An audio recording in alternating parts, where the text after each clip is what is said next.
Good day, everyone. My name is Judy, and I'm the college's well-being coordinator. I'm coming to you today from my home office, located just outside of Saskatoon on Treaty 6 territory. So this is the homeland of the Cree and Métis people. And I'm here to deliver a special message around coping with and managing stress during a difficult time. So I've titled this presentation, Managing Moots and Other Meaningful but Stressful Things, as a reminder to you that you are doing meaningful work, that you are pursuing a dream, and in the pursuit of a dream, we have to face and deal with difficult things. So some of you may be finding the upcoming mooting process or the preparation for the process stressful, and I'd like to spend 15 or 20 minutes just framing for you an understanding of stress, reminding you about some of the things we can do to cope with and manage our stress, and then share some interesting tidbits around the importance of self-compassion as we move through difficult things, and then leave you with some reminders to move forward and think about things that you can apply in this ongoing stressful situation that is law school. And so one of the cool things about being human is that we can recognize we can hold two feelings at the same time. Something can be exciting and invigorating, and it can also be stressful and hard and frustrating, and that's okay. I think that's one of the fundamental things that we need to understand about the human condition, about life, that it is both good and hard. And so I hope in this presentation to meld some of those thoughts and ideas with skills and strategies and tools that you can use to support yourself during the process of preparing for moots and the process of actualizing those moots and sharing your knowledge and your ideas and your research and all the hard work that you've put into this activity. So if you recall, in the fall, I visited you to talk about self-care and coping. And I shared that it's very important as human beings to get ahead of stress, get upstream, so to speak, of our health by proactively attending to self-care. And that's the key difference between swimming and drowning in the world. We know as human beings that stress is inevitable, hard things, difficult conversations, stressful projects, adversity, these things are going to come our way. And really, it's about how we prepare for them with adequate coping skills and tools. And so burnout is actually the result of this unmanageable or unexpected stress that comes our way in life, paired with inadequate coping. And so in order to cope, we have to apply what I call real self-care and get ahead of the adversities that will inevitably come our way. So when I talk about real self-care, if you recall, I frame it in terms of the concepts of aware, care, cope. That's phase one. And cope, manage, grow, heal, repeat. That's kind of phase two. In this first phase of preparing ourselves for stressful situations, we first want to be aware that stress is a part of our life. It's going to come our way. Things will be hard and difficult, as I already said. Think about the care strategies that we can apply to support ourselves that work for us. And I've talked at length about protect strategies, connect strategies, and reflect, recharge, relax strategies. So self-care is easy to think about in terms of the number of strategies that exist out there to support us in our well-being, whether we like to do it actively through exercise, getting outside in the sun, playing games and socializing with friends, or reflectively by journaling, using mindfulness or meditation, spending some time alone, just getting in that downtime, reading, doing things that are good and quiet and support our rest and calm. So if you're interested in learning more about self-care strategies, reach out to me, Google some of my work, or come and see me for a handout that will give you lots of different ideas, tips, and tricks to actualize the care piece of aware, care, cope. The cope is, or the coping, I guess, is actively applying these things daily when we don't actually need them, so that when we do, we're able to cope healthfully through difficulty. And so if we have a habit or a routine of applying self-care strategies when things are going really well in our life, we're going to easily be able to draw on them to help us when we face adversity. So the process of building resilience for the mind is very similar to building resilience for the body. It's something we have to practice, and it's something we have to build mind, muscle, memory, and then it just becomes part of who we are and part of what we do. And when we use self-care and different strategies to protect and connect our nervous system, we build the strength to cope, manage, grow each time, and heal through the difficult things that come our way. And when we have that, we are able to help and support others. So I'm a firm believer in the notion that humans help to heal other humans. And as lawyers, you're in a profession where you're challenged to or tasked with caring for others in their own difficult times. And you can give the gift of that self-care to others through caregiving that you do in your work. And so I would love for you to think about the strategies that I've talked about in previous sessions, as well as the stuff I'm going to talk about today, rooted in self-compassion, to help you not only cope and manage with stress and difficulty as it presents in your program or in life, but also how you can give that away as a gift to support others who you come across. And practice that while you're in law school, connecting and collaborating with peers and colleagues and friends, because that's going to be a big part of your job as a future lawyer and a future leader in the communities in which you choose to work. So I'm going to use self-compassion today, quickly give you a frame of it so that you can think about applying it as a stress management tool in your life. So self-compassion is known as the ability to hold one's feelings of suffering, of difficulty, with a sense of warmth and kindness and connection and concern. We know that the human condition is one that comes with suffering. We all have some sense of what it means to suffer and struggle in life. And so self-compassion is something that's common and needed and necessary for all humans. Some of what I'm bringing you today comes from the work of Kristen Neff and Chris Germer.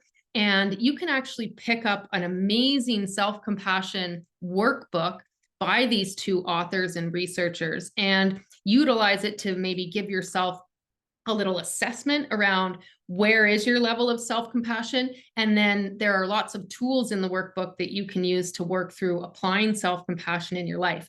I have a copy of the workbook and I revisit it many, many times, especially in times of difficulty where I need to be reminded about some of these things and given tools that help me reflect and journal on topics that are close to my heart and related to me building up strength for myself, self-worth, self-love, self-kindness.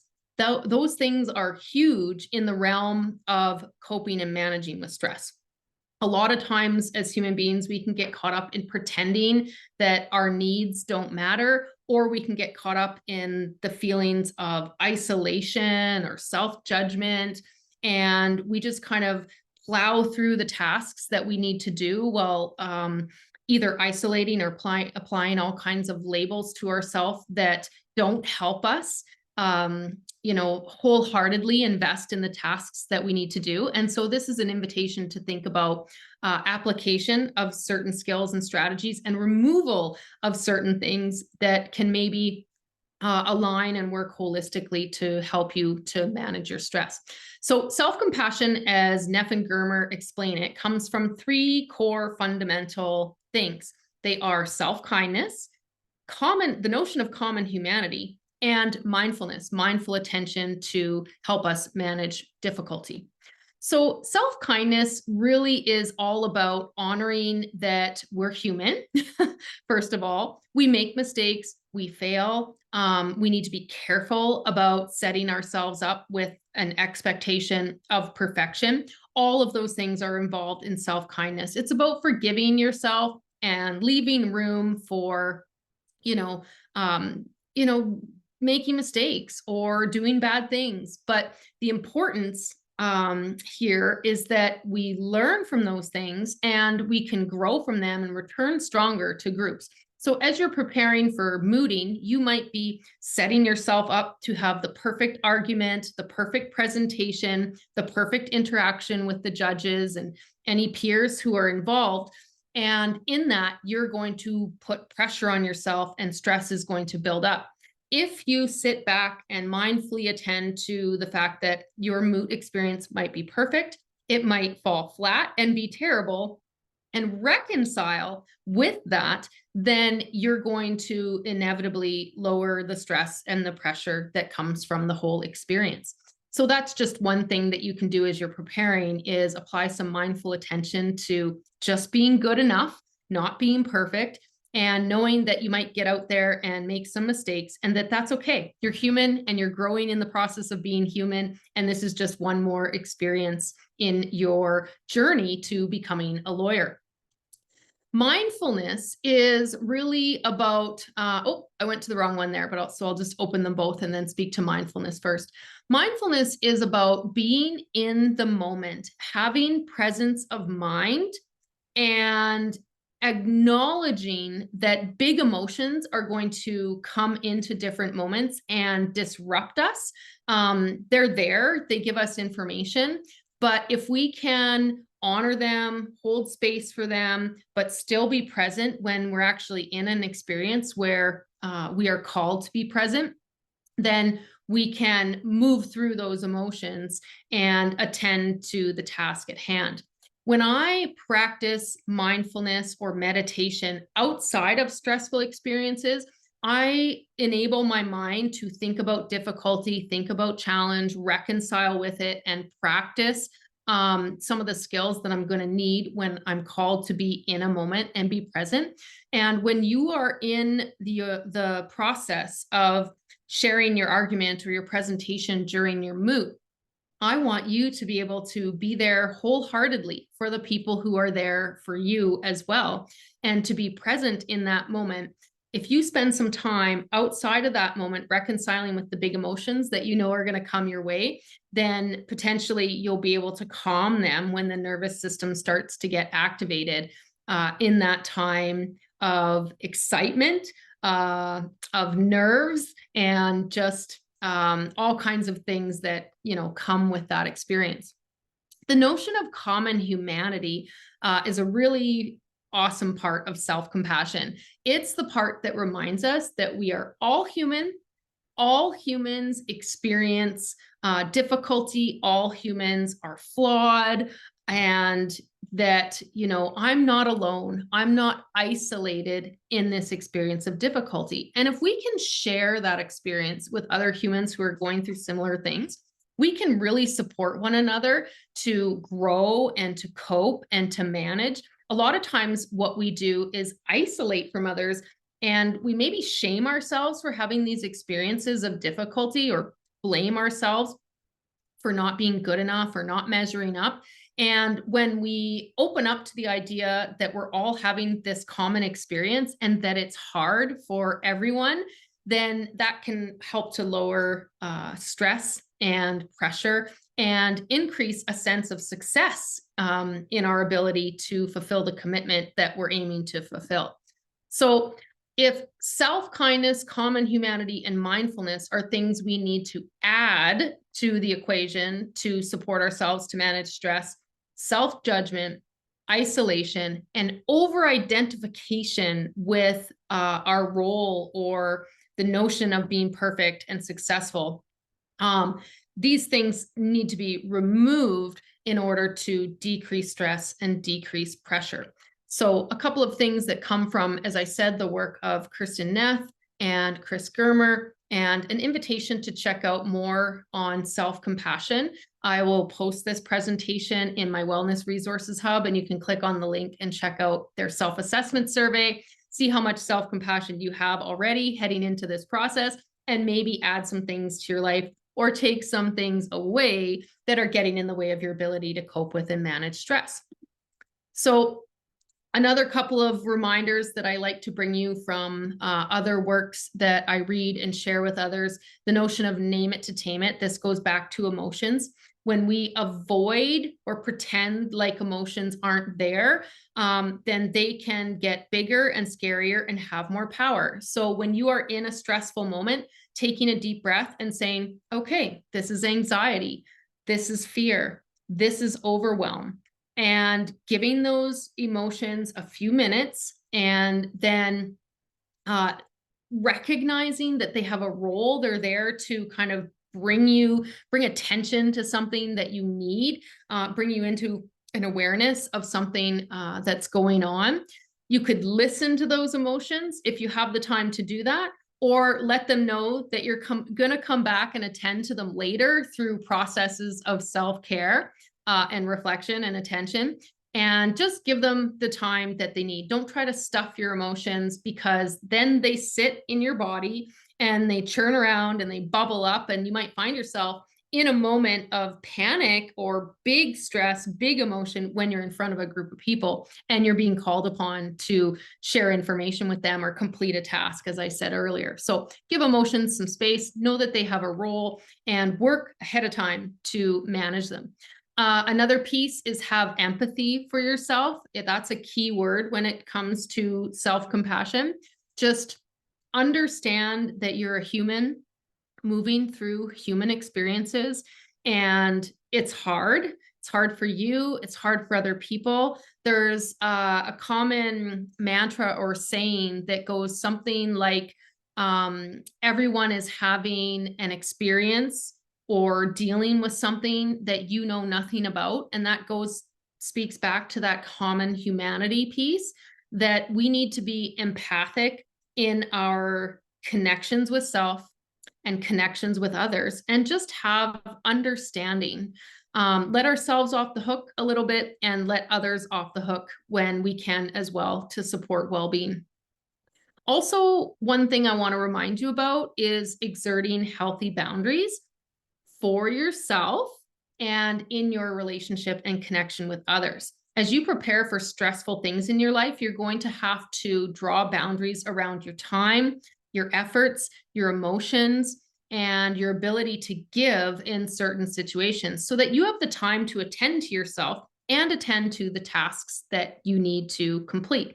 So think about what your healthy boundaries are, communicate them to other people, be flexible in your boundaries, and expect pushback from people. You know, sometimes when we have partners or kids or groups that we're typically giving our time to, or friends and such, and we draw a boundary and say we can't do something, sometimes people push back and they want to know why. And you just want to make sure that you have your language ready for, I'm preparing for a difficult thing. I can't do that task right now, but I promise, because I care about you, I can be there for you when this is all done. So I always ask people to think about not only what their boundaries are, but how they're going to communicate them to people, and practice that a little bit so that you're able to have them roll off your tongue in a moment where somebody's, knocking at the door and calling for your attention, but you have important tasks to attend to at that time. And then the last thing is help one another. And I've spoken about this a little bit in this presentation already, just remembering that there are many students, probably about 100 or 125 of you, who are all preparing for similar difficult things during the time of exams, during this time for mooting. And, reach out and think about what you can give to each other in terms of a pat on the back, or an affirmation, or an accolade, just something that you can do to support each other as a collective group in this process of gathering and practicing the skills of lawyering. And lastly, second to lastly, just a reminder that the opposite of burning out is flourishing and thriving in life. And you can do that if you apply some of these skills and you use some of the tools and strategies as you prepare for hard things, but also, as I said, in getting upstream of difficulty when things are not hard or when things are running smoothly. So some themes to think about when it comes to coping and managing with stress and avoiding burnout are: help yourself, through any kind of spiritual, social, emotional, mental, physical connections to self and the environment. And just, build yourself up from the inside out. That's what that notion of spiritual development is. It's having a sense of self and being in tune with that and attune with what the needs are. And that's key. And then next, use that strength, that capacity you've built in yourself to help others. And through acts of movement, socializing, getting outdoors, connecting through fun activities and such, help others to see the benefits of attending to their well-being as well. That's going to give to you and give to others. And last, but certainly not least, have fun while you're doing these things. Have fun while you're taking care of yourself. Have fun while you're practicing and preparing for moots and other stressful experiences. And when you land in those spaces, be open and ready to just learn something new and practice your skill. Think about it as playing in the art and the science of your profession, and use that to help yourself to flourish. So before I let you go, I'm going to just kind of collate this discussion around my 5M area themes of meaning, mindset, mental health, mentorship, and management, and bridge that with some of the research that I did to prepare for this discussion. And just think about how some of my research in the area of the human condition melds with what the research says about lawyering, practicing for moots, and managing stress in the profession of law. So first of all, first and foremost, in anything that you read on the topic of mental health, well-being, and even lawyering, believe it or not, is having a really rooted sense of self, meaning and purpose in what you're doing. So if you know that you're in this profession, you're in this role, you're doing this hard work because it has to do with something that's important to you, with something that gives you purpose and passion, then you have number one down. If you're not sure where your meaning and purpose come from in the profession, this is an invitation to do some reflection and to do some thinking about what you're doing and why. And when we have that sense of why answered for ourselves, it can decrease stress and it can help us to be more confident in what it is that we're doing or undertaking. The second piece is mindset. And when you read about lawyering, stress in the profession, burnout, difficulty, there are lots of reminders about regulating the nervous system, using the power of your mind to reassure yourself, to reset when you need to apply what's known in my world as cognitive behavioral strategies that maybe seem like simple things, but they help us to focus on our goals and move through the process of meeting those goals. And if we, fall down, make mistakes, we're not perfect, that's okay. We dust off, we try again. And it's really training the mind to give yourself lots of self-talk and lots of your own reassurance and self-affirmation as you go through different processes. The third one is mental health. So applying knowledge that we know from mental health to the act of lawyering or preparing to be a lawyer, a pre-service lawyer. And two key pieces of stress management from mental health that many different lawyers and organizations subscribe to is breathing, attention to breath work. And you can Google different ways that you can focus on your breathing, or you can simply just attend to your breathing by spending quiet moments listening to your breath and figuring out what types of breathing helps to calm you. And so I use like 3 deep breaths, a deep inhale and a deep exhale, and I practice this 2 or 3 times a day. I stack it onto other activities like brushing my teeth or prior to lunch or right before bed. And that process of practicing deep breathing shows up for me when I have to make a hard presentation or when I'm faced with a conflict, and I can quite naturally take a couple of deep breaths and then move into the moment and healthfully and happily and with a little bit of strength and reassurance move through. Another thing is relaxation. Take time to relax and don't beat yourself up when you do. It's important to work hard and then set aside that work and just attend to a few moments even of doing something that's relaxing and calming for yourself. The next is the notion of mentorship. And what I would like you to do here when it comes to preparing for managing the stress of mooting is I'd like you to visualize your success, connect with your strengths, and then when you get up there in front of the group, you will be an effective mentor and you'll have an opportunity to role model for the rest of the room what it means to be calm and in tune with yourself. And that's just one way that we can, as I said before, give ourselves the gift of managing stress and experiencing something successfully and give it away to others. So take a few minutes when you are doing relaxing or doing mindful work or meditation to visualize the success that you hope to materialize through this experience. And that will remind your nervous system that you're okay and that you can do this.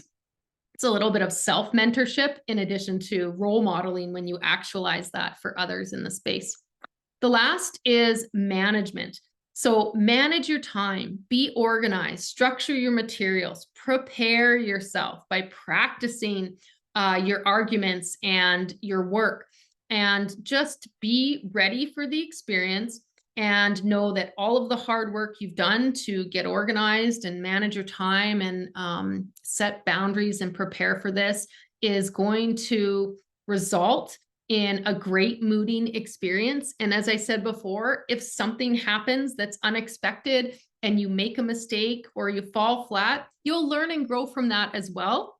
And how you kind of roll out of that experience if something goes awry or goes sideways for you, we know that everybody's kind of watching that and learning from that as well. So take a deep breath and start over if you need to. And just know that you're human and you're going to be ready for this if you do some of the things I talked about earlier in the presentation, and you're going to experience great success or growth or both, right? So take care of yourself, be well. If you find that anything you're doing in your process or your journey of law school is overwhelming or difficult, pop in to see me. My goal and role in the college is to provide people with some strategies or a listening ear, or to help you get connected with a counselor where you can spend some more time doing some deep dives into the things that you feel hold you back or are difficult to manage while you're going through law school. I can set you up for success in that manner, and I'm always there and ready to just listen if that's really all you need. So have a great time preparing for an exciting opportunity. Take care of yourself, and we'll see you on the other side. Bye-bye.